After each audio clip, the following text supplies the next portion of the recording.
Trey. Countdown. 9, 8, 7, 6, 5, 4, 3, 2. Go live on volume. Let's see if it's going. Hang on. Oh, I think it's there. I think we're there. Are we there? Is it on? Dude, we lost the website. News of epic proportions out of the fish camp.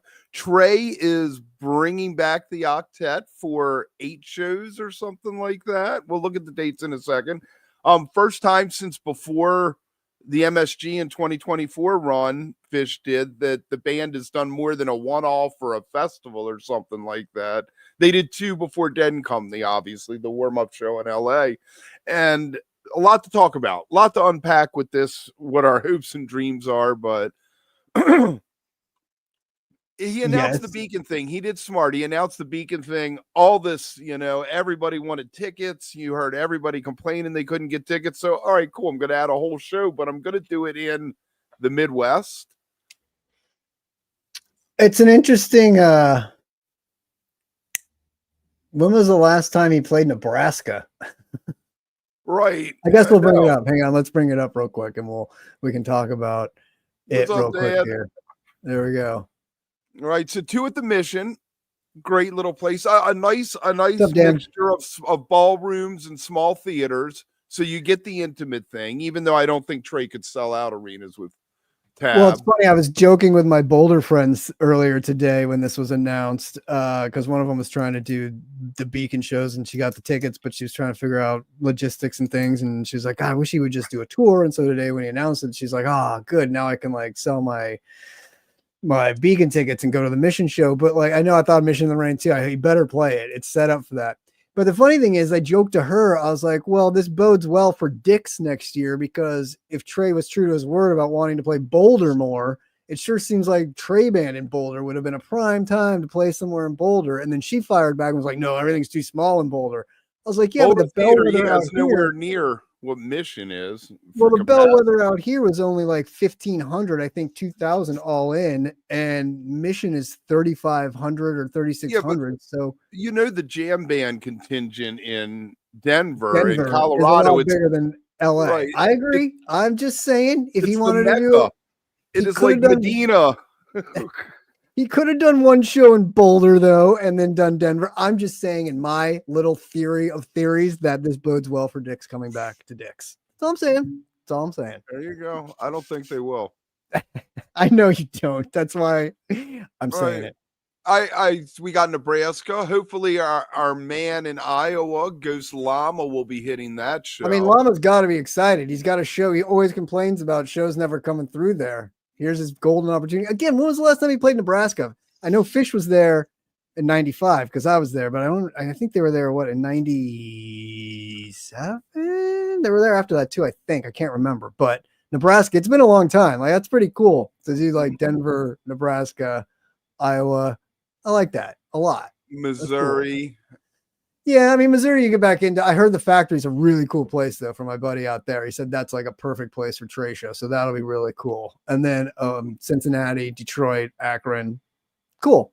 Ohio shows. And then Syracuse, upstate New York, before dropping down to the Beacon. I really liked the way he buttressed this in there and did the pre-Thanksgiving run, and then is off for 2-3 days, and then hits the Thanksgiving weekend shows at the Beacon. So that's very cool. Right. Oh yeah, there you go, Dan. I see you are in St. Louis. That's where my buddies from. A bunch of my buddies live out there too, and that's cool. Yeah, he said that the Factory is very cool, new venue, so that'll be fun. Newer venue.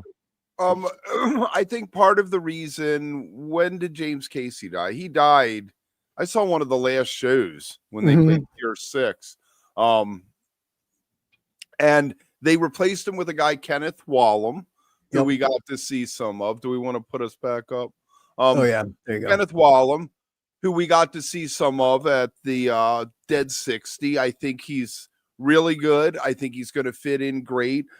I kind of like that Trey took the time instead of just popping somebody else in as a replacement, honoring James a little bit. Give it a year. Let's, let the octet take the back burner to my solo tour, to my Fish stuff, to doing the quartet, which I guess they call something tab, original tab, Original tab. Yeah. Original tab. Yeah. or something like that, when it isn't, because it was a trio in the first place, but whatever. I think it also gave him time, obviously, to settle in, right? Like kind of like what Goose did with Cotter. It's like you got to have some practice rounds, some getting used to it, some filling in and sitting in and doing all that. So yeah, I think it was a good little break hiatus, and of course Trey can't stop playing, so playing in between with his other band and doing things, so obviously he's got to keep going. But yeah, I agree. I think it's really good that they have that time, and now he sounds great. If you remember with the Residency, that is when there was the turn in Trey Band, when it went to being 70% Fish songs, if not more, some nights. I hope, for the love of all things good, that Trey takes a look back at Shine. Well, they did Shine in LA, but some of the older stuff, and we end up getting shows that are 70% Trey material. Because if I go see Trey, I want to hear Trey Band tunes. I don't want to hear Fish Light or Fish with Horns or whatever. I think some of it works though. Some of it's fun because the arrangements are different and it sounds better with the horns. And now that you're getting it with the full band and the horns, it's a different than just original tab trying to just do Fish songs, which sounds so similar, just different. But I'll tell you, some of those songs, even like the ones that he did during the Dead 60, I mean, our boy Dezron sounded phenomenal on some of those bass lines, even in Wolfman's and a couple of those, like, he sounded great. So it is kind of fun to hear different sounding versions of the songs. I know your point, and I get it. I want to hear Mr. Completely. I want to hear Burlap Sack and Pumps. I want to hear all these. I want to hear a last two. Why isn't that in rotation? I know. Yeah, I know. I think you'll get a Mr. Completely, though. I feel like that's been shelved on both band side for a while, and that needs to come back. Well, the space that Mr. Completely filled with Fish set list has been replaced by all the new material, by a ton of other stuff. So he doesn't need that song anymore to function in a set list. Well, I think a lot of those have been replaced by what's going through your mind right now. Like that's the hot topic, and I think you'll get that too a few times on this tour because he loves playing it and having like the full thing in there. So. And yeah, you're right. Fish songs because no fall tour, so there will be Fish songs in there for sure. That's a good point, Radio. Dude, and even something like Camel Walk, that it's a completely different arrangement. Do something else, man. Break out Small Axe or something, or one of these great covers. What happened to the Wee Wee Hours? That was back in 2001, 2002. Trey opened up all kinds of sets with that, and it was always just next level. Push on to the day, child, right? I mean. Well, Uchild's getting more. I mean, he did that out here in LA. Right. But the last time before that was James Casey singing it. Right. But see, I feel like that now is going to be in the repertoire more because it's one of those songs that is an ode to him and like one of those remembrance songs. And I feel like we talked about this before, but I'm hoping, fingers crossed, that Mission in the Rain does make appearances, and hopefully, Mission Ballroom is the perfect place to break that out, just like we were talking about with like Old Fish on the thing we just talked about with Dread Rocks 93, Fun Fish. It seems like the perfect place for Trey to do that. So Let Me Lie. Let Me Lie. So many fantastic tunes. We'll see. It's going to be a bunch of Fish. Hopefully they stream these shows. For some reason, we didn't ask Brad about that, did we? We should have. We didn't. Why Trey doesn't stream. We asked about why Dead and Company wasn't streaming at the Sphere, but we didn't think to ask about Trey. It's funny, Jason, because the September Fish shows do feel like fall, but we and everyone else have kind of been labeling them like Summer Tour Part 2 or the second half of Summer Tour, but it really does kind of feel like fallish because you're used to having Dick's wrap up summer, and summer's over Labor Day weekend. Like that's usually it. Everything after that starts fall. Anything in September I consider fall. So even though astrology says that it goes till the 22nd of September. So I get it. No, I get it. It just, the way everything's been changed over the years is it feels like suddenly September is now fall. Goose is going to be on winter tour by then. They keep pushing everything up. Exactly. They don't even look at a calendar. They're just like, whatever, we're here. This is winter tour now. Hey, if you're watching this later, leave a comment. If you're watching now, make sure you hit like, subscribe to the channel, But Are you even going to more any shows? important, And if you're going to any of the trade shows, let us know. Let us know where you're planning on hitting, especially if you're going to like Nebraska or Iowa or some of these ones that, because I bet those shows will get some love. That might be your shows, Kev, where you get some cool shit. I think Bourbon and Beyond will be streamed. How could they not make the extra money by streaming Who do it? you think will stream it though? I don't know. Would it be a Nug stream?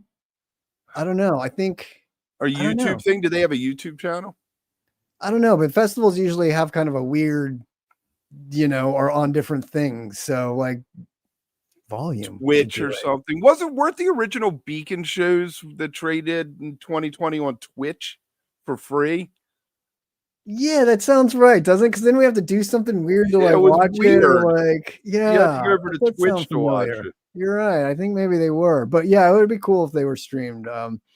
For sure, because it'd be fun to watch the whole festival, not just Fish's set, but it'd be fun to watch all the bands all day and have something to check out. Dude, so you know what? Cool. I'm cleaning out a box of old papers today. I find a ticket stub. Years ago, I took my daughters to see Luke Combs because my oldest wanted to see him. So I have seen Luke Combs and I didn't even realize. God help me. There you go. Mr. Bungle's back on volume for us. That's what I was going to say. That's what you guys need to do. Everybody should go over to volume.com/WOOK+ and just join the community. It's free.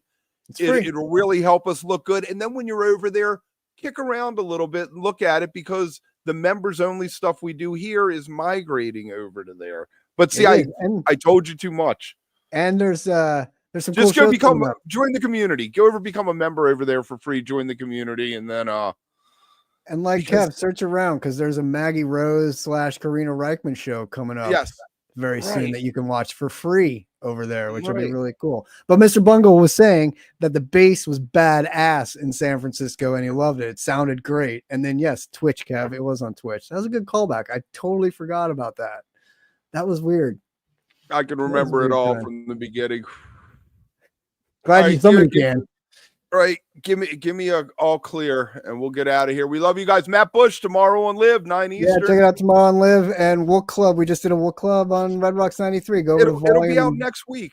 Join and check it out. It was a fun. If you're a member, you can watch it now. Hey, we didn't get popped for playing the clip. It'll get popped on YouTube for sure because copyrights. Anyway, thanks guys. We love you. They're audience recordings. See ya. That's right. Take us out. Fascinating. Absolutely fascinating.